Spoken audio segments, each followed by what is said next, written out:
보이지 않는 손.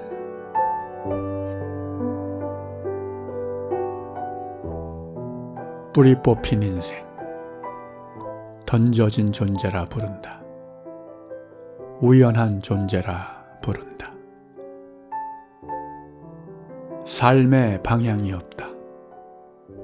삶의 목적도 의미도 있을 리 없다. 그저 존재할 뿐이다.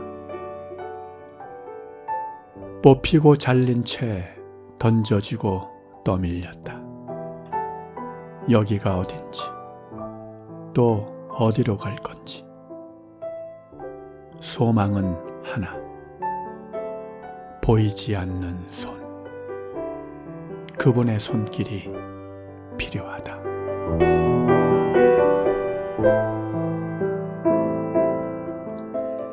프란츠 카프카란 소설가는 하나님의 측량사란 별명을 가지고 있습니다. 성이란 소설에서는 주인공 K가 측량사로 등장합니다. 성이 눈앞에 보이지만 쉽게 찾을 수가 없고 성을 측량하는 것이 불가능하게 됩니다. 설계사이신 하나님을 측량하고자 하는 인간의 모습을 그리고 있습니다. 중국의 만리장성이 쌓아졌을 때란 소설에서는 동원된 수많은 사람들이 만리장성의 전체 모양도 모르고 무엇을 위해 쌓는지, 언제 완공이 되는지, 또 이 일을 명령하는 최고 지도자가 누구인지 등등 아무것도 모른 채 그저 주어진 일만 하고 있습니다. 여기서도 설계자와 측량자의 구도를 보게 됩니다.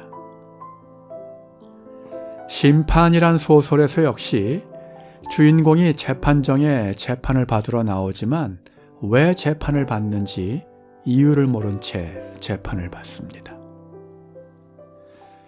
카프카는 인간의 삶이 설계자에 대해, 또한 설계자의 의도에 대해 전혀 알지 못하면서 단지 측량만을 해야 한다는 그 사실 속에서 부조리를 느끼게 됩니다.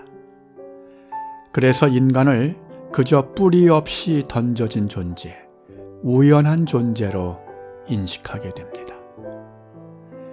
결국은 그러한 부조리에 저항하는 것을 자신의 존재 이유로 삼게 되죠. 인류 역사의 한 구석에서는 늘 이와 같은 설계사와 측량사의 구도가 진행되어 왔습니다. 고난주간을 지나며 제일 많이 묵상하는 단어 중 하나가 크로스, 십자가일 것입니다. 우리가 운전을 하다 보면 크로스로드, 십자로를 만나게 되는데 십자로는 두 가지를 가능케 합니다. 만남과 방향 전환입니다. 어느 방향에서 오든 십자로에 오면 만나게 되어 있습니다. 그리고 어느 쪽으로든 방향 전환을 할 수 있게 되죠. 예수님의 십자가 역시 이 만남과 방향 전환을 가능케 합니다.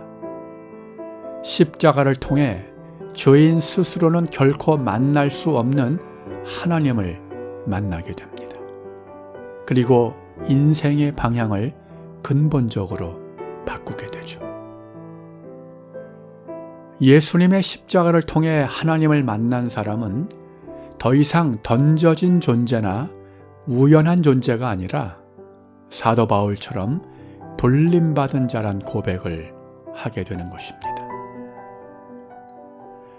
예수님께서 십자가를 지신 사건을 통해 세 가지의 질서를 생각해 볼 수 있습니다.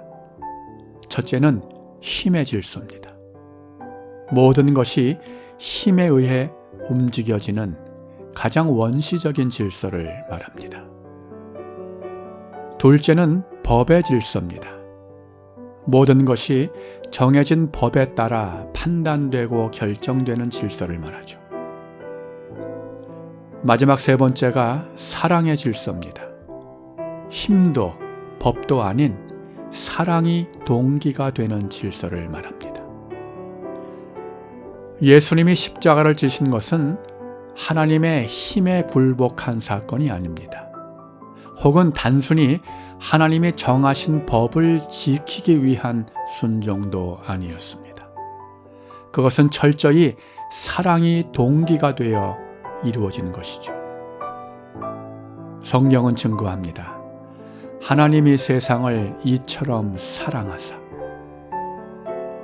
십자가 사건은 우리를 향한 하나님의 사랑 때문에 되어진 일입니다. 우리를 향한 사랑 때문에 예수님은 십자가 위에서 자신을 내어주신 것이죠. 사진 속의 나무는 그 언젠가 뽑히고 잘려 버려진 것입니다. 물결 치는 대로 휩쓸리다 여기까지 떠내려왔습니다. 내일을 알 수가 없습니다. 소망이 있을 리가 없죠. 설계자에 대한 믿음이 없이 단지 이성으로 측량하며 설계자를 이해하려던 그런 인간들의 모습입니다. 이들에게는 오직 예수의 십자가만이 소망입니다. 보이지 않는 그분의 손을 잡아야 합니다. 그리하여 더 이상 던져진 우연한 존재가 아니라 불림받은 그분의 자녀로 살아야 할 것입니다. 더 이상 힘이나 법이 아닌 하나님에 대한 사랑이 동기가 되어 이루어지는 믿음의 삶이 되어야 할 것입니다.